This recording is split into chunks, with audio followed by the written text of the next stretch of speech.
Asthma എന്നുള്ള വാക്ക് ഉച്ചരിക്കുമ്പോൾ തന്നെ എല്ലാവരുടെയും മനസ്സിൽ വരുന്നത് ഒരു മാറാ രോഗത്തിൻ്റെ പേരാണ്. അങ്ങനെയുള്ളൊരു മാറാ രോഗത്തെ കഴിഞ്ഞ ഒരു 35 വർഷത്തിൽ കൂടുതലായിട്ട് ശാശ്വതമായൊരു പരിഹാരം കൊടുക്കാനുള്ള ഒരു പരീക്ഷണ നിരീക്ഷണങ്ങളാണ് ഞാൻ ചെയ്തു വന്നത്. ഏതാണ്ട് 3 ലക്ഷം, അതിൽ 1 ലക്ഷം കുട്ടികളും 2 ലക്ഷം അഡൽസിനെയും ട്രീറ്റ് ചെയ്യാനുള്ള ഭാഗ്യം എനിക്കുണ്ടായിട്ടുണ്ട്. ഇന്ന് ലോക നിലവാരത്തിൽ മാറാത്ത ഈ രോഗത്തെ ഒരു വലിയ അളവ് വരെ മാറ്റുവാൻ എനിക്ക് സാധിച്ചിട്ടുണ്ട്. അതിനെപ്പറ്റി ഞാൻ നടത്തിയ ചില ഗവേഷണങ്ങളും അതിൻ്റെ ഫലങ്ങളും എങ്ങനെയാണ് ഞാൻ ഈ രോഗം മാറ്റുന്നത് എന്നുള്ള വിവരണങ്ങളുമാണ് ഇവിടെ തരുവാൻ ഉദ്ദേശിക്കുന്നത്. ഈ അടുത്ത കാലത്ത് വന്ന ഒരു 3 മാസം മുന്ന് എൻ്റെ ഇവിടെ വന്നൊരു പേഷ്യൻ്റ്, കോട്ടയത്ത് വന്നൊരു പേഷ്യൻ്റ് ഞാനിപ്പോൾ ഓർക്കുകയാണ്. അവർ 5 വയസ്സുള്ള കുട്ടിയുമായിട്ട് ഒരു ഹോസ്പിറ്റലിൽ നിന്ന് പീഡിയാട്രിക് വാർഡിൽ അഡ്മിറ്റ് ചെയ്ത് ഡിസ്ചാർജ് ചെയ്ത് വരികയാണ്. അപ്പോൾ ഈ കുട്ടിയുടെ ചരിത്രം പരിശോധിച്ചപ്പോൾ ഇവർക്ക് 2 കുട്ടികളാണുള്ളത്. ഈ കുട്ടി ഏതാണ്ട് 1 മാസത്തിൽ 1 പ്രാവശ്യമെങ്കിലും അഡ്മിറ്റഡാണ്. 10ഉം 15ഉം ദിവസമാണ് കിടക്കേണ്ടത്. അതുപോലെ മൂത്ത കുട്ടിക്കും ആസ്മയാണ്. അതിന് 7 വയസ്സും, അതൊരു ആൺകുട്ടിയാണ്. അതിനെയും മിക്കവാറും അഡ്മിറ്റഡാണ്. അപ്പോൾ ഈ കുട്ടിയെ കൊണ്ട് വരുമ്പോൾ ഡ്രിപ്പ് എടുത്ത പാടുവരെയുണ്ട്. ഹോസ്പിറ്റലിൽ നേരെ വരികയാണ്. അപ്പോൾ വിവരങ്ങളെല്ലാം ഞാൻ ശേഖരിച്ചു, പരിശോധന നടത്തി. ലങ്സിൻ്റെ ടെസ്റ്റ് ചെയ്ത് കഴിഞ്ഞപ്പോൾ, പൾമണറി ഫങ്ഷൻ ടെസ്റ്റ് കഴിഞ്ഞപ്പോൾ ഏതാണ്ട് 61%. ആണ്ട് രണ്ടാമത്തെ വലിയ അത് FEC FEV1 ഞാൻ മെഷർ ചെയ്യുന്നത്. അതിൽ FEC 61ഉം FEV1 ഏതാണ്ട് 59ഉമാണ്. കാരണം അത് 100% വേണ്ടത്. അതുകൊണ്ട് പകുതിയുടെ അടുത്ത് ലങ്സ് ശരിക്കും പ്രവർത്തിക്കുന്നുള്ളൂ. ഈ കണ്ടീഷനിൽ ഞാൻ ട്രീറ്റ്മെൻറ്റ് തുടങ്ങി. കഴിഞ്ഞ ആഴ്ചയിൽ അവർ 3rd മന്ത് വിസിറ്റ് വന്നിരുന്നു. ഇന്നേക്ക് വരെ ഒരു കോൾഡ് പോലും ആ കുട്ടിക്ക് വരുന്നില്ല. അപ്പോൾ 1 മാസം മുമ്പ് ആൺകുട്ടിയെ ഇവിടെ ചികിത്സ തുടങ്ങി. ഞാനിവിടെ ഇതിനെ പ്രതിപാദിപ്പിക്കുന്നതിൽ പ്രത്യേക ഒരു കാര്യം, സന്തോഷം കൊണ്ട് ആ അമ്മ എന്നോട് പറയുകയാണ്, ഡോക്ടറെ, ഇതുവരെയുള്ള ചികിത്സ ഈ 2 കുട്ടികൾക്കും വേണ്ടി ഞങ്ങൾ ഏതാണ്ട് 12 ലക്ഷത്തോളം രൂപയാണ് ചിലവാക്കിയത്. സാധാരണക്കാരാണ്, 2 പേരും ജോലി ചെയ്യുന്നു. അമ്മ പറയുകയാണ്, എനിക്ക് ജോലിക്ക് പോലും പോകാൻ പറ്റുന്നില്ല. അപ്പം അങ്ങനെയുള്ളൊരവസ്ഥയിലാണ് ഇവരിവിടെ വരുന്നതും. ഏതാണ്ട് ഈ കുട്ടികൾ ഒരു 1 ഇയർ ഓർ 1.5 ഇയേഴ്സ് മാക്സിമം വന്നു കഴിഞ്ഞാൽ എന്നോട് പൂർണ്ണമായിട്ട് സഹകരിച്ചു കഴിഞ്ഞാൽ അവർ പൂർണ്ണമായിട്ട് ഒരു ക്യൂറിലെത്തും. ക്യൂർ എന്നുള്ള പദം കൊണ്ട് ഞാനിവിടെ ഉദ്ദേശിക്കുന്നത് ശാശ്വതമായി രോഗലക്ഷണങ്ങളിൽ നിന്നുള്ള മുക്തി, ശാശ്വതമായി എല്ലാ മരുന്നുകളിൽ നിന്നുമുള്ള മോചനം. ഇവിടെ ഇതിൻ്റെ കാരണങ്ങളിലേക്ക് ഞാൻ പോവുകയാണ്. മുതിർന്നവരിലും കുട്ടികളിലും ആരിൽ വന്നാലും ഇന്ന് എല്ലാവരും ഡസ്റ്റ് അലർജി എന്നുള്ള വാക്കുകൊണ്ടാണ് ഇതിനെ കാണുന്നത്. അതല്ല എന്നുള്ളത് തെളിയിച്ച ഒരു വ്യക്തിയാണ് ഞാൻ. അതുകൊണ്ടാണ് ഇത് മാറും എന്ന് ഞാൻ പറയുന്നത്. ഇതിന് പ്രധാനമായിട്ടും 3 കാരണങ്ങളാണ് ഞാൻ കണ്ടത്. അതിൽ ഏറ്റവും പ്രധാന കാരണം പാരമ്പര്യ ഘടനയിൽ കൂടിയാണ് ഇതിൻ്റെ ഈ ടെൻഡൻസി അഥവാ ഇതിനുള്ള സാധ്യത നമ്മളിലേക്ക് വരുന്നത്. പാരമ്പര്യ ഘടന ഞാൻ കണ്ടത്, അപ്പനോ അമ്മയ്ക്കോ ആസ്മ രോഗം ഉണ്ടെങ്കിൽ 2 കുട്ടികളുണ്ടെങ്കിൽ 1 കുട്ടിക്കെങ്കിലും അത് വരാനുള്ള സാധ്യതയുണ്ട്. അതുപോലെ തന്നെ അപ്പനും അമ്മയ്ക്കും ഉണ്ടെങ്കിൽ, അങ്ങനെയുള്ള ചില കുടുംബങ്ങൾ എനിക്കുണ്ട്, അപ്പോൾ 5 കുട്ടികളുണ്ട്, 5 കുട്ടികൾക്കും അതിൻ്റെ ചെറിയ ട്രേസ് വരും. ഇങ്ങനെയാണ് ഇതിൻ്റെ ജനറ്റിക് ഇൻഹെറിറ്റൻസ് വരുന്നത്. ഇതിൻ്റെ യഥാർത്ഥ കാരണം ജനറ്റിക്കാണ്. സെക്കൻഡ്, ഇതിനെ പ്രൊമോട്ട് ചെയ്യുന്ന ഏറ്റവും വലിയ ഫാക്ടർ, അവിടെയാണ് ഇതിനെ ക്യൂർ ചെയ്യാനുള്ളൊരു പോസിബിലിറ്റി ഞാൻ കണ്ടുപിടിച്ചത്. ഏറ്റവും വലിയ കാരണം ഭക്ഷണമാണ്. ആസ്മ അലർജി രോഗികൾ, പ്രത്യേകിച്ച് ആസ്മയിൽ ഏറ്റവും കൂടുതൽ ബുദ്ധിമുട്ടുന്നത് റിപ്പീറ്റ് ഇൻഫെക്ഷനാണ്. നിരന്തരമായ കഫക്കെട്ടും അത് ഇൻഫെക്ഷനാകുക. ആ ഇൻഫെക്ഷൻ ആകുന്നതിൻ്റെ തെളിവാണ് കഫം മഞ്ഞ നിറത്തിലോ പച്ച നിറത്തിലോ വരിക. അതോടുകൂടി പനിയും വരും. ഈ മിക്ക കുട്ടികളെയും നിരന്തരമായിട്ട് ആസ്മയ്ക്ക് വേണ്ടി അഡ്മിറ്റ് ചെയ്യുന്നത് ബ്രോങ്കൈറ്റിസും, ആസ്മാറ്റിക് ബ്രോങ്കൈറ്റിസും, അല്പം കൂടെ കൂടുന്നതിന് ന്യൂമോണിയ എന്നും പറയും. ഇതെല്ലാം ഇൻഫെക്ഷൻ്റെ ഡിഫറൻറ്റ് ഗ്രേഡ് എന്നുള്ളതേ ഉള്ളൂ. അപ്പോൾ ഈ ഇൻഫെക്ഷൻ വരാൻ ഉള്ള കാരണമാണ് ഞാനിവിടെ, ഇതാണ് എൻ്റെ ഓൾമോസ്റ്റ് കണ്ടുപിടുത്തം എന്ന് വേണമെങ്കിൽ പറയാം. കാരണം ഇന്നും ഒരു മെഡിക്കൽ ബുക്സിലും, അലോപ്പതി വൈദ്യശാസ്ത്രത്തിലായിട്ട് കാര്യമായിട്ട് മറ്റുള്ള മെഡിക്കൽ ശാസ്ത്രത്തിലും ഒരു ബുക്കിലും എങ്ങനെയാണ് റിപ്പീറ്റ് ഇൻഫെക്ഷൻ വരുന്നുള്ളതിനെപ്പറ്റി കാര്യമായ ഒരു മെൻഷൻ ഇല്ല. കഫം ഉണ്ടാകുന്നത് ഭക്ഷണത്തിൽ നിന്നാണ്. അവിടെ ഞാൻ ഒരു ഉദാഹരണമാണ് പറയുന്നത്. അത് നമ്മൾ വീട്ടിൽ തീ കത്തിച്ച് കഴിഞ്ഞാൽ അതിനകത്ത് നിന്ന് പുകയുണ്ടാവും. അത് നനഞ്ഞ വിറകും ഉണങ്ങിയ വിറകും കത്തിച്ച് കഴിഞ്ഞാൽ തീർച്ചയായിട്ടും പുകയുടെ അളവിനും അതിൻ്റെ കണ്ടൻസിനും വ്യത്യാസം ഉണ്ടാകും, നമ്മൾ ശ്രദ്ധിച്ച് കാണും. അതുപോലെയാണ് വ്യത്യസ്തമായ ഭക്ഷണത്തിൽ നിന്ന്, പ്രത്യേകിച്ച് ഈ സാധ്യതയുള്ള ആസ്മാറ്റിക് സാധ്യതയുള്ള ആൾക്കാരിൽ വ്യത്യസ്തമായ ഭക്ഷണത്തിൽ നിന്ന് വ്യത്യസ്തമായ രീതിയിലാണ് കഫം ഉണ്ടാകുന്നത്. ഉദാഹരണത്തിന് നമ്മൾ മധുര സാധനങ്ങൾ, എണ്ണയിൽ പൊരിച്ച സാധനങ്ങൾ, അല്ലെങ്കിൽ തൈര്, പാലിൻ്റെ അംശം, പാല്, ഇവയിൽ നിന്നുണ്ടാകുന്ന കഫത്തിൽ രോഗാണുക്കൾ വളരെയധികം മൾട്ടിപ്ലൈ ചെയ്യും. അങ്ങനെയാണ് ഇൻഫെക്ഷനിലേക്ക് ഇവർ പോകുന്നത്. അവിടെയാണ് ഇതൊരു കണ്ടുപിടുത്തമായിട്ട് എനിക്ക് മനസ്സിലാകുകയും അതിൽ കൂടി നമ്മൾ ട്രീറ്റ് ചെയ്ത് കഴിഞ്ഞാൽ ഏത് വ്യക്തിയും, പ്രത്യേകിച്ച് കുട്ടികൾ, യുവത്വത്തിലുള്ള ആൾക്കാർ, ഒരു 40-50 വയസ്സ് വരെ 60 വയസ്സ് വരെയുള്ള ആൾക്കാരിൽ എല്ലാവർക്കും പൂർണ്ണമായ റിവേഴ്സൽ സാധ്യമാണ്. വളരെ ചുരുക്കമായിട്ടാണ് വളരെ മുതിർന്നവരിലും അല്ലെങ്കിൽ പുക വലിച്ചിട്ടുണ്ടായ ആസ്മകൾ, അല്ലെങ്കിൽ ജന്മനാൽ തന്നെയുള്ള ചില രോഗങ്ങളുണ്ട്. ബ്രോങ്കി എക്ടേസിസ് എന്നൊക്കെ പറയും. അവിടെ ശ്വാസകോശത്തിൻ്റെ വികാസം ഒട്ടും സാധിക്കാത്ത കേസുകളിലാണ് ഇവയെ പൂർണ്ണമായിട്ട് മാറ്റാൻ പറ്റും. അവർക്ക് പോലും ഒരു പാർഷ്യലായിട്ടുള്ള റിക്കവറി സാധിച്ചെടുക്കാറുണ്ട്. ഈ ഭക്ഷണത്തിൻ്റെ കാര്യത്തിലെപ്പെട്ടിന് ഒന്നുകൂടെ നമ്മൾ ഉള്ളിലേക്ക് പോയി കഴിഞ്ഞാൽ, ഞാൻ പറഞ്ഞു കഫം ഭക്ഷണത്തിൽ നിന്നാണ് ഉണ്ടാകുന്നത്. ഈ ശ്വാസകോശ കൊള്ളികളിൽ നമ്മുടെ വായിലെ തൊലി പോലത്തെ ഒരു ലൈനിങ് മെംബ്രെയിൻ ഉണ്ട്. നമ്മുടെ മൂക്കിൽ കൂടി കയറുന്ന വായു ഇവിടെ ട്രക്കിയ എന്ന് പറയുന്ന മെയിൻ പൈപ്പിൽ വന്ന് ഈ പൈപ്പ് രണ്ടായിട്ട് ഡിവൈഡ് ചെയ്തു. റൈറ്റ് ആൻഡ് ലെഫ്റ്റ് ബ്രോങ്കസ് എന്ന് പറയും. ഓരോ ബ്രോങ്കസും ഓരോ ശ്വാസകോശത്തിലേക്ക് കയറുകയാണ്. ഇത് ഡിവൈഡ് ചെയ്തിട്ട് ഒരു വെള്ളത്തിൽ നിൽക്കുന്ന ചെടി നമ്മൾ പറിച്ചെടുത്താൽ അതിൻ്റെ വേരുകൾ എങ്ങനെ ഡിവൈഡ് ചെയ്ത് പോകും എന്നുള്ളത് നമ്മൾ മനസ്സിലാക്കണം. അതുപോലെയാണ് ബ്രോങ്കിയൽ ട്രീ എന്നാണ് ഇതിന് പറയുന്നത്. ഓരോ ചെറിയ ട്യൂബുകളായിട്ട് പോയിട്ട് അവസാനം ഓരോ ചെറിയ ട്യൂബും ഒരു ബൾബിലാണ് എൻ്റെ ചെയ്യുന്നത്. അതിനെയാണ് നമ്മൾ ആൽവിയോളൈ എന്ന് പറയുന്നത്. ഈ ആൽവിയോളയിൽ എയർ വന്നെങ്കിൽ മാത്രമേ ആ എയറിലുള്ള ഓക്സിജൻ ബ്ലഡിലേക്ക് കയറാനും ബ്ലഡിലുള്ള കാർബൺ ഡൈ ഓക്സൈഡിനെ നമുക്ക് തിരിച്ച് ഈ ട്യൂബുകളിൽ വന്നിട്ട് നമ്മൾ ഉച്ഛ്വാസവായുവായിട്ട് പുറത്തു പോകുവാനും സാധിക്കുകയുള്ളൂ. അപ്പോൾ ഈ ചെറിയ ട്യൂബുകൾ, മെയിൻ ട്യൂബിലല്ല, ചെറിയ ട്യൂബുകളിൽ എല്ലാം നമ്മുടെ വായിലെ തൊലി പോലത്തെ ഒരു ലൈനിങ് മെംബ്രെയിൻ ഉണ്ട്. അതിനെ മ്യൂക്കസ് മെംബ്രെയിൻ എന്ന് പറയും. ഈ മ്യൂക്കസ് മെംബ്രെയിനിൽ ചെറിയ വ്രണങ്ങളാണ് ഉണ്ടാകുന്നത്. അതിനെയാണ് ഇൻഫ്ലമേഷൻ എന്ന് പറയും. അത് വ്രണങ്ങളായിട്ട് സങ്കല്പിച്ചാൽ മതി. ഇവിടെ ഞാൻ വേറൊരു ഉദാഹരണം പറയാം. നമ്മുടെ തൊലിപ്പുറത്ത് ഒരു വ്രണങ്ങൾ സ്ഥായിയായി ഉണ്ടെന്ന് വിചാരിക്കുക. ഈ വ്രണങ്ങളുള്ളപ്പോൾ നമ്മൾ ചെളി തേക്കുക എന്ന് വിചാരിക്കുക. ഇടയ്ക്കിടയ്ക്ക് ചെളി അഴുക്കും തേച്ചുകൊണ്ടിരുന്നാൽ എന്താ സംഭവിക്കുന്നത്? ഇത് പഴുത്തുകൊണ്ടിരിക്കും. എന്ന് പറയുന്ന പോലെയാണ് ഈ മ്യൂക്കസ് മെംബ്രെയിൻ, അതായത് ശ്വാസകോശ കൊള്ളികളിലുള്ള മെംബ്രെയിനിൽ ഈ അലർജി, ആസ്മാറ്റിക് ടെൻഡൻസി ഉള്ളവർക്ക് റിപ്പീറ്റഡായിട്ട് ഇൻഫ്ലമേഷൻ വരും. ആ ഇൻഫ്ലമേഷന് ഇവർക്ക് അതിനുള്ള ടെൻഡൻസി ഉണ്ട്. ആ ഇൻഫ്ലമേഷനെ പ്രൊഡ്യൂസ് ചെയ്യുന്നതിൽ നമ്മുടെ ഈ ഫുഡിനും വലിയൊരു പങ്കുണ്ട്. ഫുഡിന് 2 പങ്കുണ്ട്. ഒന്ന്, ഇൻഫ്ലമേഷൻ അത് പ്രൊഡ്യൂസ് ചെയ്യും. അതുകൂടാതെ ആ ഫുഡിൽ നിന്നുണ്ടാകുന്ന കഫം ഈ ഇൻഫ്ലമേഷനുള്ള തലങ്ങളിൽ വന്ന് എടുക്കുമ്പോൾ അത് ചെളിയായിട്ടാണ് അവിടെ വർക്ക് ചെയ്യുന്നത്, അഴുക്കായിട്ടാണ്. അതിൽ കൂടിയാണ് ബാക്ടീരിയയ്ക്ക് വളരാനുള്ള സാഹചര്യം അവിടെ ഉണ്ടാകുന്നത്. ഞാൻ പറയും ബാക്ടീരിയയ്ക്കുള്ള ഭക്ഷണത്തിൽ കൂടെ ഉണ്ടാകുന്ന കഫം അവിടെ കൊടുക്കുന്നത്. ചിന്തിച്ച് നോക്കുക. അപ്പോൾ ഈ ബാക്ടീരിയ അവിടെ വളരുകയും അത് വികസിച്ച് നമ്പർ കൂടി വെള്ളക്കഫമായിരുന്നത്, വെള്ളക്കഫം എന്ന് പറയുമ്പോൾ ബാക്ടീരിയ ഇല്ല, അത് മഞ്ഞക്കഫമാകുകയും അല്ലെ പച്ച നിറത്തിൽ കഫമാകുകയും നിരന്തരം ഇവർ കഫം തുപ്പുകയും ചെയ്യും. ഈ കഫത്തിലുള്ള ബാക്ടീരിയയെ നശിപ്പിക്കാനാണ് ആൻറ്റിബയോട്ടിക്കുകളുടെ ഉപയോഗം. നിങ്ങൾക്കറിയാം, ഓരോ പ്രാവശ്യവും കുട്ടികളെയോ മുതിർന്നവരെയോ കഫമായിട്ട് അഡ്മിറ്റ് ചെയ്തു, അന്നേരം എല്ലാം നമ്മൾ കൊടുക്കുന്ന ആൻറ്റിബയോട്ടിക്സാണ്. അതിൽ കൂടി താൽക്കാലിക ശമനം കിട്ടി, കഫ് സിറപ്പ് കൊടുത്തു, അല്ലെങ്കിൽ നെബുലൈസേഷൻ കൊടുത്തു, കുറച്ച് കഴിയുമ്പോൾ ഇൻഹേലർ കൊടുത്തു, താൽക്കാലിക ശമനം കിട്ടി, ഇവരെ ഡിസ്ചാർജായി വീട്ടിൽ പോയി. പിന്നീടും ഇതേ അറ്റാക്കിൽ 15-20 അല്ല 1 മാസം കഴിഞ്ഞ് പിന്നീടും വരികയാണ്. കാരണം അന്നേരവും ഭക്ഷണത്തെപ്പറ്റി അറിവില്ലാത്തതുകൊണ്ട് നമ്മൾ ഈ തെറ്റായ ഭക്ഷണം കഴിക്കുന്നു, അതിൽ കൂടി കഫക്കെട്ട് വരുന്നു, ഇൻഫെക്ഷൻ വരുന്നു. പിന്നീടും ഇൻഫെക്ഷൻ വരുമ്പോൾ എന്ത് വരുമെന്നറിയാമോ?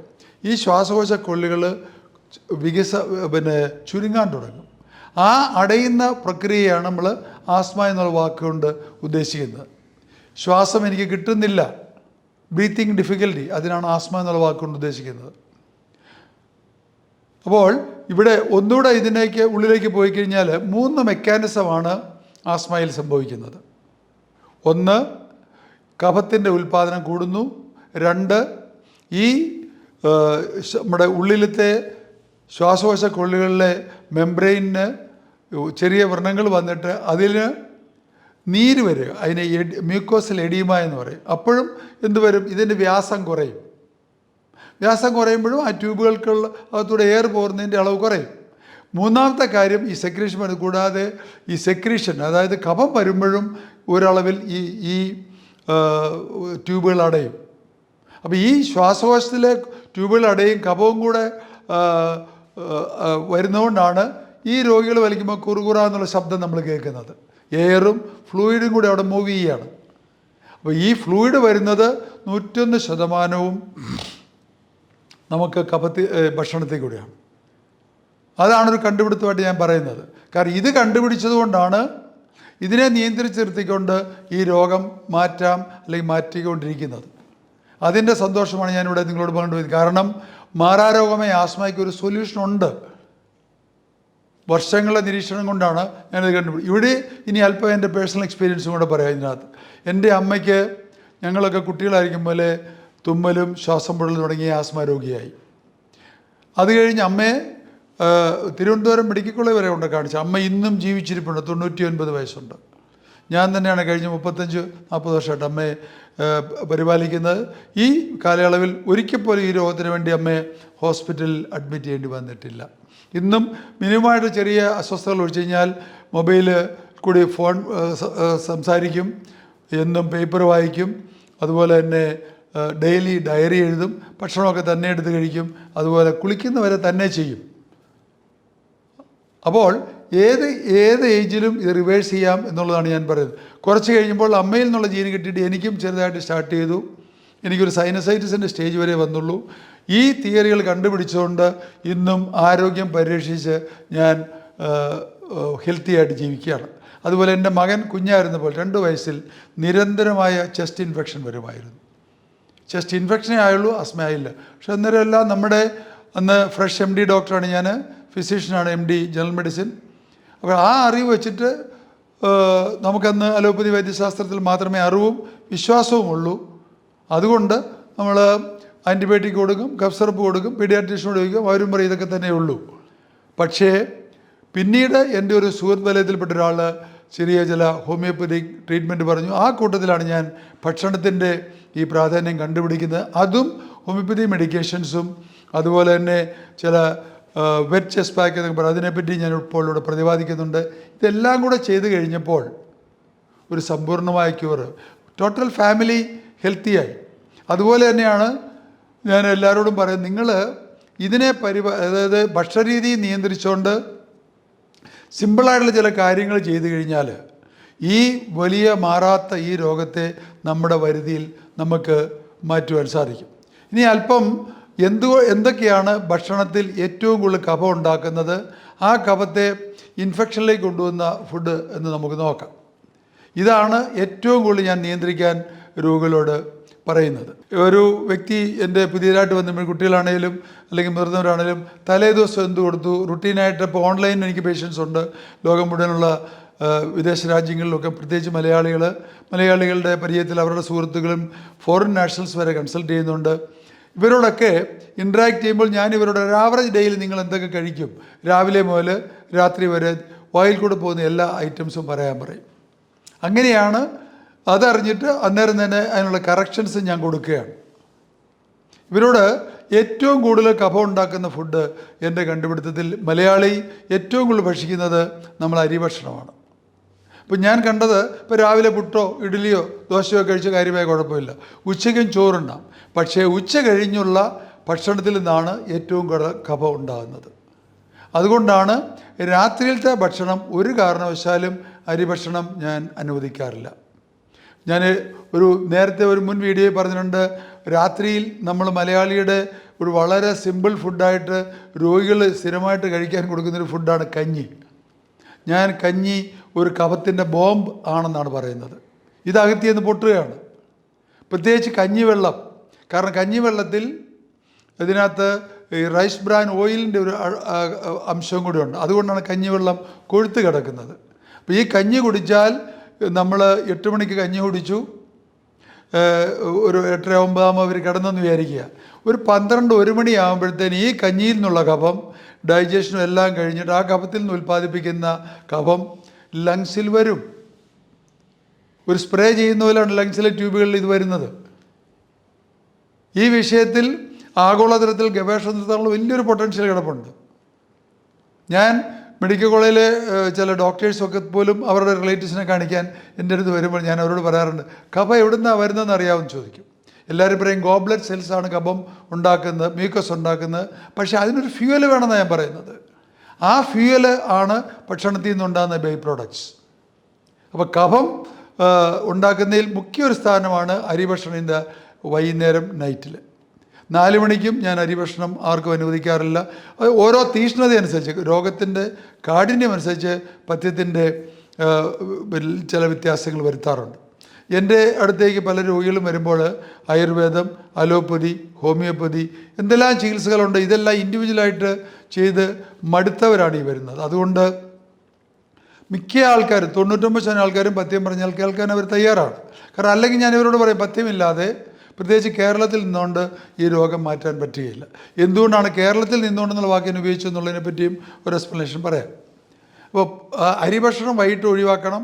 പ്രത്യേകിച്ച് അരിഭക്ഷണത്തോടുകൂടി നമ്മൾ കറികൾ കഴിക്കുമല്ലോ, ഗ്രേവിയുള്ള കറികൾ, പ്രത്യേകിച്ച് സാമ്പാർ, അല്ലെന്നുണ്ടെങ്കിൽ മീൻ, ചിലർ മീൻ ചാറ്, പിന്നെ ഈ ഗ്രേവിയുള്ള കുറുമ, ഇതെല്ലാം ഭയങ്കരമായിട്ട് കഫക്കെട്ട് രാത്രിയിലുണ്ടാക്കും. അതുകൊണ്ട് വളരെ തീക്ഷ്ണമായ സ്റ്റേജിലുള്ള കഫക്കെട്ടുള്ളവരോട് ഞാൻ പറയും, നിങ്ങൾ ഗോതമ്പിൻ്റെ ദോശയോ ചപ്പാത്തിയോ അല്ലെന്നുണ്ടെങ്കിൽ റാഗി, ഇപ്പോൾ ഞാൻ മില്ലറ്റ്സൊക്കെ കൂടുതൽ സജസ്റ്റ് ചെയ്യാറുണ്ട്.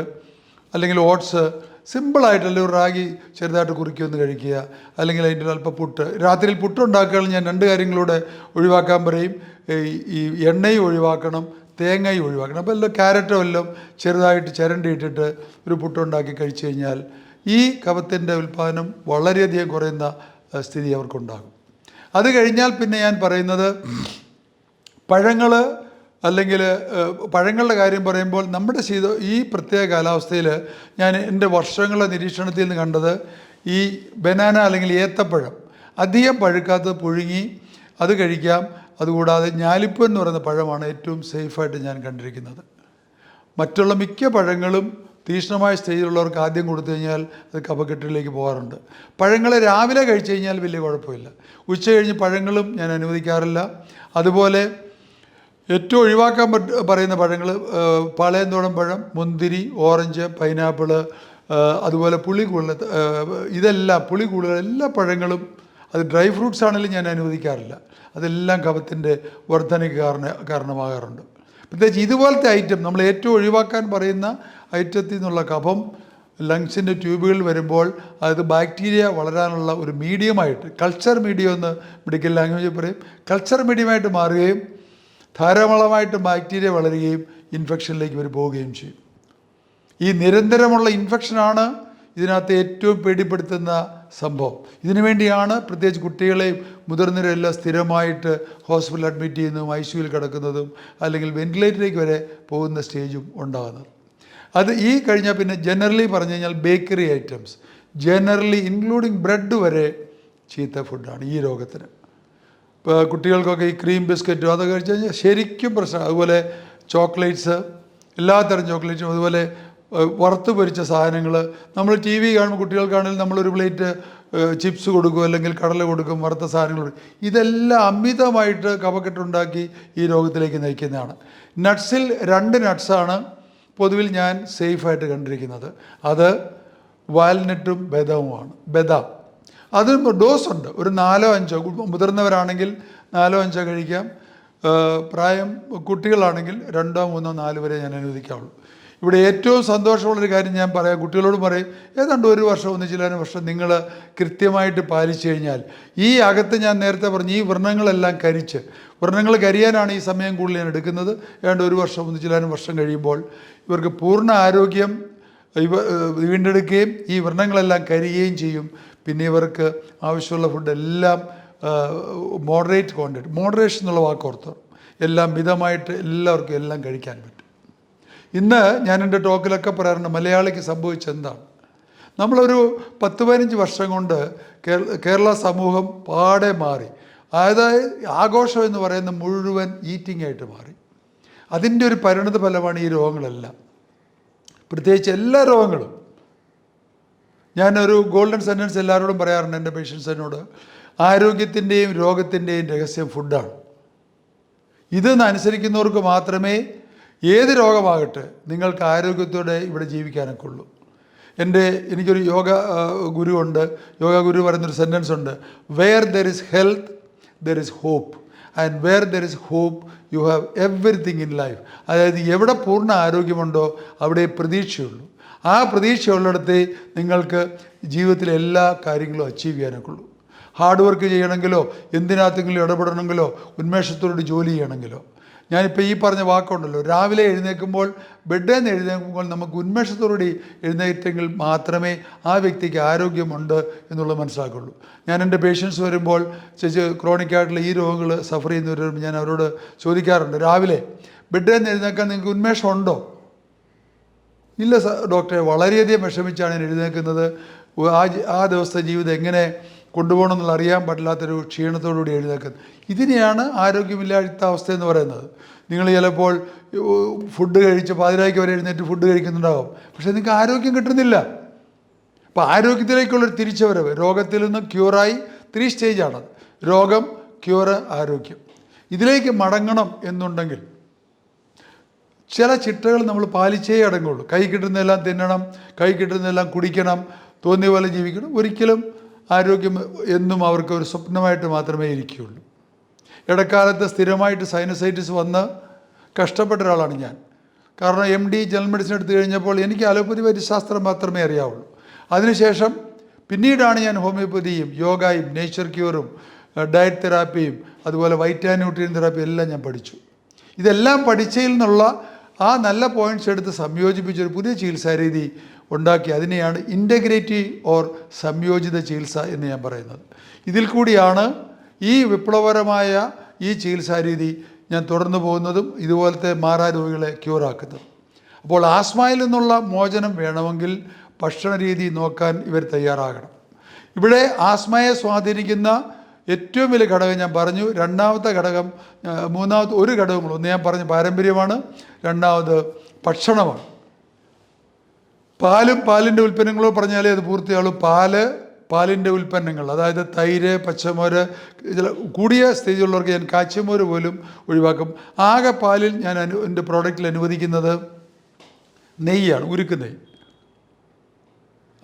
അതിന് കാര്യമായ കുഴപ്പമില്ല. കാരണം എന്തുകൊണ്ടാണെന്ന് വെച്ചാൽ പാലിലും പാലിൻ്റെ ഇമ്മീഡിയറ്റായിട്ട് ഡിറൈവ് ചെയ്യുന്ന തൈരിലും പച്ചമോരിലും ഒക്കെ അതിൻ്റെ പ്രോട്ടീനുണ്ട്.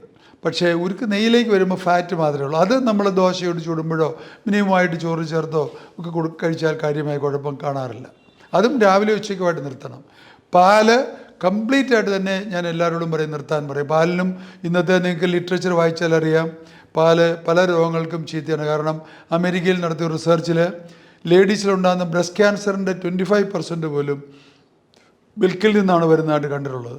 അതുപോലെ തന്നെ നമ്മൾ കാൽഷ്യം പറഞ്ഞിട്ടാണ് പാല് കുടിക്കുന്നത്. പക്ഷേ പുതിയൊരു അറിവ്, ഇതൊരു ഫൈനൽ പ്രോഡക്റ്റ് അസിഡിക് ആയതുകൊണ്ട് ബോഡിയിൽ നിന്നുള്ള കാൽഷ്യം ഇത് കൂടുതൽ ചെന്ന് കഴിഞ്ഞാൽ നമുക്ക് പിൻവലിക്കുകയും ഇത് മൂത്രത്തിൽ കൂടെ പുറത്തു പോവുകയും ചെയ്യുന്നതായിട്ടാണ് പുതിയ റിസർച്ച് കാണിക്കുന്നത്. അപ്പോൾ കാൽഷ്യം ലോസാണ് നമുക്കവിടെ ഉണ്ടാകുന്നത്. കാൽഷ്യം കിട്ടുന്നില്ലെന്ന് മാത്രമല്ല, കാൽഷ്യം ലോസാണ്. അതുപോലെ തന്നെ ഇന്ന് പ്യുവർ മിൽക്ക് കിട്ടാറേ ഇല്ല.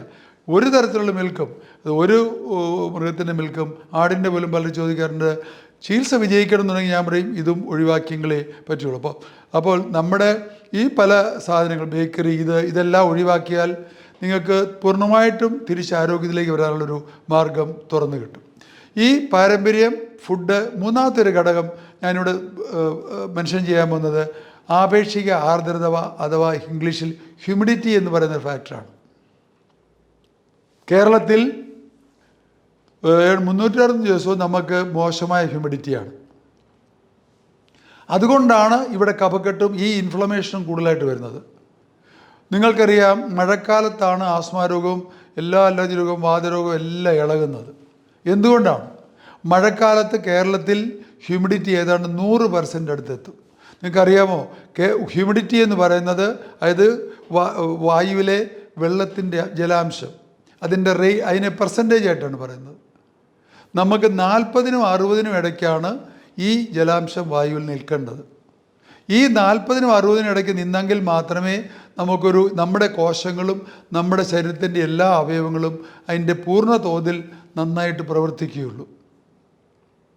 അപ്പോൾ ഈ ഹ്യൂമിഡിറ്റി നമുക്കറിയാം, നമ്മൾ മഴക്കാലത്ത് ഡോറ് തുറന്നു കഴിഞ്ഞാൽ ചിലപ്പോൾ ടൈറ്റ് ആകുന്നത് കണ്ടാണ്. അത് തടി വികസിക്കുന്നതുകൊണ്ടാണ്. അതുപോലെ പലതും പൂപ്പലുകൾ വരുന്നു കൂടുതലായിട്ട്. അതെല്ലാം ഈ ഹ്യൂമിഡിറ്റിയുടെ ഒരു പരിണത ഫലമാണ്. മിക്ക രോഗങ്ങളും വർദ്ധിക്കും. ആസ്മകൾ എൻ്റെ പ്രാക്ടീസിൽ അറിയാം, വളരെ അക്യൂട്ട് കേസുകൾ വളരെയധികം കൂടും. കാരണം ഈ ഹ്യൂമിഡിറ്റി കൂടി നിൽക്കുന്ന അവസരത്തിൽ ഫുഡോടെ തെറ്റിച്ചാൽ ഷുവറാണ് ഇവർക്ക് ഇൻഫെക്ഷൻ വരും. കാരണം ഹ്യൂമിഡിറ്റി ഞാൻ പറഞ്ഞല്ലോ, നമ്മുടെ ശ്വാസകോശ കൊള്ളുകളിൽ ഒരു ലൈനിങ് മെംബ്രെയിനുണ്ട്.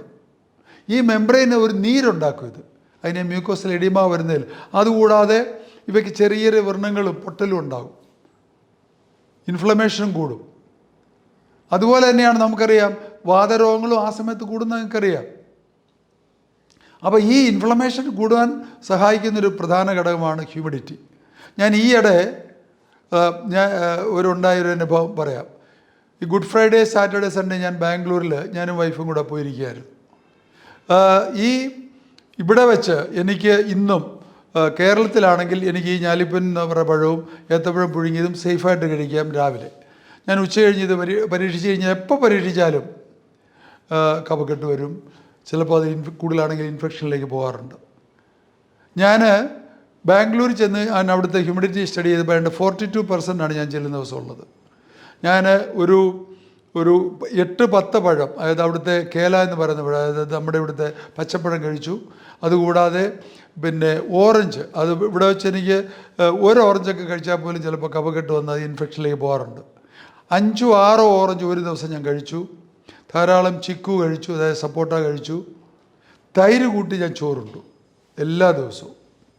ഒരു കഫക്കെട്ടും ഉണ്ടായില്ല. അല്പമെങ്കിലും കഫക്കെട്ട് പോവുക ചെയ്തത്. അവിടെയാണ് ഹ്യൂമിഡിറ്റിയുടെ റോൾ. ഇത് എത്ര പറഞ്ഞാലും മതിയാകാത്തൊരു സബ്ജക്റ്റാണ്.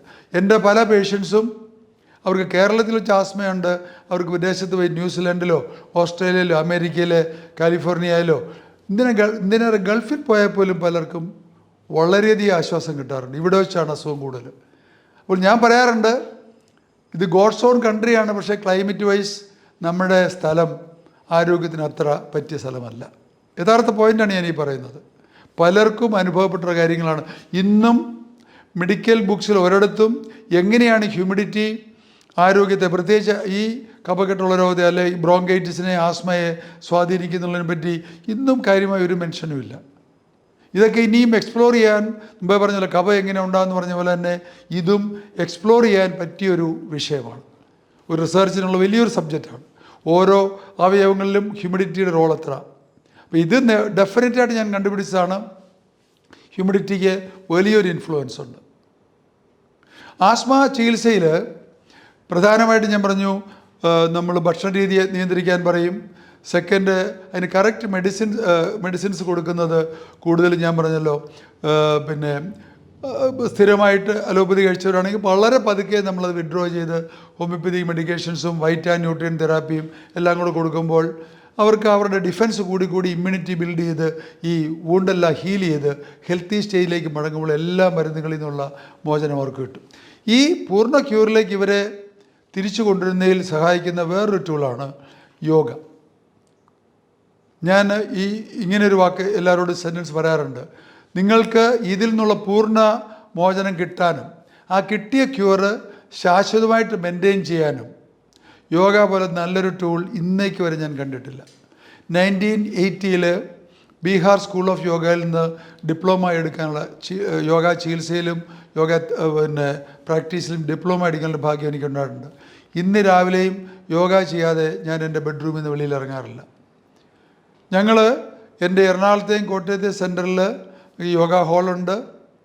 സ്ഥിരമായിട്ട് ആ മാസം വന്നവർക്ക് നമ്മളൊരു 1 ഡേ ക്ലാസ് കൊടുക്കാറുണ്ട്. ആ യോഗ പ്രാക്ടീസ് ഒരു അരമണിക്കൂർ ദിവസവും ചെയ്താൽ മതി. കൂടുതലും ചെറിയ ചില ആസനങ്ങളും പ്രാണായാമങ്ങളുമാണ്. ഇതുകൂടെ ചെയ്തു കഴിഞ്ഞാൽ ആ കിട്ടിയ ക്യൂർ ശാശ്വതമായിട്ട് മെയിൻറ്റെയിൻ ചെയ്യും. നാലാമത്തെ ഒരു ഭാഗം വെറ്റ് പാക്ക് എന്ന് പറയുന്നതാണ്. അതൊരു നാച്ചുറൽ ട്രീറ്റ്മെൻറ്റിൽ ഞാൻ എടുത്തതാണ്. അതൊരു മിറാക്കിൾ മാനേജ്മെൻറ്റാണ്. അതും ചുരുക്കം പറയാൻ ഒരു വാട്ടർ ട്രീറ്റ്മെൻറ്റാണ്. കൊച്ചു കുട്ടികൾക്ക് പോലും ഇവിടെ കൊടുക്കാറുണ്ട്. കുട്ടികൾക്കാണെങ്കിൽ ഞാൻ പറയും ഒരു 4 ഇഞ്ച് വീതിയിൽ അല്ലെങ്കിൽ ഒരു 5 ഇഞ്ച് വീതിയിൽ തോർത്ത്, നമ്മുടെ കുളിക്കുന്ന തോർത്ത് നീളത്തിൽ മടക്കുക, ചുരുട്ടിയിട്ട് തണുപ്പ് കാലമാണെങ്കിൽ അല്ലെങ്കിൽ തുടക്കത്തിലാണ് ചെറു ചൂടുവെള്ളത്തിൽ മുക്കാൻ പറയും. ഒരു പകുതി വെള്ളം പിഴിഞ്ഞിട്ട് ഇവരുടെ ഡ്രസ്സ് മാറ്റിയിട്ട് ചെസ്റ്റയിൽ ഇതങ്ങോട്ട് ചുറ്റും, അകവും പുറവും കൂടെ ചുറ്റും. ഇതിൻ്റെ ഇവിടെ കോർത്ത് വയ്ക്കും. എന്നിട്ട് അതിൻ്റെ പുറത്തൊരു ഉണങ്ങിയ ടർക്കിയും കൂടെ ചുറ്റും. ഒരു അരമണിക്കൂർ കഴിയുമ്പോൾ എടുത്ത് മാറ്റാൻ പറയും. ഒരു ആദ്യത്തെ സ്റ്റേജിലൊക്കെ രാവിലെയും വൈകുന്നേരവും ചുറ്റാൻ ഞാൻ പറയാറുണ്ട്. മിറാക്കുലസ് റിസൾട്ടാണ്. കാരണം ഇതിൽ കൂടി എന്താ സംഭവിക്കുന്നത് വെച്ചാൽ ഈ ഇങ്ങനെ ചുറ്റുമ്പോൾ കുറച്ച് കഴിയുമ്പോൾ ഇത് തണുക്കും. അന്നേരത്തിന് അകത്ത് ഹീറ്റിന് വേണ്ടിയിട്ട് ബ്ലഡ് സർക്കുലേഷൻ കൂടും, ചെസ്റ്റിനകത്ത് ലങ്സിലോട്ടൊക്കെ. ആ സർക്കുലേഷൻ കൂടുന്നത് കൊണ്ട് ഇമ്മ്യൂണിറ്റി ബിൽഡ് ചെയ്യുകയും കഫത്തെ എല്ലാം റിമൂവ് ചെയ്യാനുള്ള സാധ്യത ഉണ്ടാകുകയും ശ്വാസകോശക്കുള്ളിൽ കുറേ തുറക്കുകയും ചെയ്യും. എന്നോട് പല പേരൻസും വരാറുണ്ട്, കുട്ടികൾക്ക് സാറേ ഇത് പഠിപ്പിച്ചെന്നേ പിന്നെ ഞങ്ങൾക്ക് രാത്രി ടെൻഷൻ, അല്ലെങ്കിൽ ഇവരെയും കൊണ്ട് രാത്രിയിൽ എമർജൻസിയിലേക്ക് ഓട്ടമാണ്. അതില്ലാതെ ഒരു പെട്ടെന്ന് എമർജൻസി നമ്മൾ ചില ഡ്രോപ്സ് ഒക്കെ കൊടുക്കും, അത് സ്വല്പം കൊടുക്കുക. ഈ ചെസ്റ്റ് പാക്കിങ് ചെയ്ത് കഴിഞ്ഞാൽ ഒരു മണിക്കൂർ കൊണ്ട് കുട്ടി സുഖമായിട്ട് കിടന്ന് ഉറങ്ങാറുണ്ട്. ഇത് അടുപ്പിച്ച് ചെയ്യുമ്പോൾ നമ്മൾ ഒരു സ്ഥിരമായിട്ട് 1 വർഷമൊക്കെ കുട്ടികൾക്ക് 100% ക്യൂറാണ് കിട്ടുന്നത്. പ്രായമായവർക്കൊക്കെയാണ്. ഇപ്പോൾ എൻ്റെ 90-99 വയസ്സുള്ള അമ്മയ്ക്ക് പോലും ചെറിയ കഫക്കെട്ട് വന്നാൽ ഇത് ചുറ്റി കൊടുക്കാറുണ്ട്. അന്നേരം തന്നെ ആശ്വാസം കിട്ടും. ഞാൻ പേഴ്സണലായിട്ട് എക്സ്പീരിയൻസ് ഉള്ള ആളാണ്. വെറ്റ് പാക്കിനെ പറ്റി തന്നെ ഞാൻ പ്രതിപാദിക്കാൻ ഉദ്ദേശിക്കുന്നുണ്ട്. വളരെ എഫക്റ്റീവായിട്ടുള്ള ടെക്നിക്കാണ്. അപ്പോൾ ഭക്ഷണരീതിയിലുള്ള നിയന്ത്രണം, മരുന്നുകൾ, കൂടുതൽ ഹോമിയോപ്പതിയും മറ്റുള്ള വൈറ്റാന്യൂട്രിയൻ തെറാപ്പി, അതുപോലെ തന്നെ യോഗ, ഇത്രയും ചിട്ടകൾ കറക്റ്റായിട്ട് പാലിച്ചു കഴിഞ്ഞാൽ ഒരു ഒട്ടുമിക്ക കേസുകളും പൂർണ്ണമായിട്ടുള്ള ക്യൂറിലേക്ക് തിരിച്ചു കൊണ്ടുവരാൻ സാധിക്കുന്നതാണ്. ഇന്നത്തെ ഈ വീഡിയോയിൽ കൂടി നിങ്ങൾക്ക് ആസ്മ മാനേജ്മെൻറ്റിനെ പറ്റിയുള്ള അതിൻ്റെ പുതിയ മാനേജ്മെൻറ്റ് രീതിയിൽ നിങ്ങൾക്ക് മനസ്സിലായി കാണുമെന്ന് വിചാരിക്കുന്നു. അപ്പോൾ നിരാശപ്പെടേണ്ട ഒരു രോഗമല്ല ഇത്, ക്യൂർ പോസിബിളാണ്. വളരെ മുതിർന്നവരിലോ അല്ലെങ്കിൽ വലിയ കോംപ്ലിക്കേഷൻ ഉള്ളവരിൽ മാത്രമേ പൂർണ്ണമായിട്ട് മാറാതിരിക്കുകയുള്ളൂ. ബാക്കിയുള്ള മിക്ക ആൾക്കാരിലും ആശ്വാസം കിട്ടുന്നതാണ്. ഈ വീഡിയോ നിങ്ങൾക്ക് ഇഷ്ടപ്പെട്ടെന്ന് വിചാരിക്കുന്നു. ഇത് മറ്റുള്ളവരിലേക്ക് നിങ്ങൾ സ്പ്രെഡ് ചെയ്യുക. ഈ മെസ്സേജ് നിരാശയുള്ളവർക്ക് തിരിച്ച് ഹോപ്പിലേക്ക് അവർക്ക് അതിനുള്ള ഉത്തരം കിട്ടുന്നതാണ്. നന്ദി, നമസ്കാരം.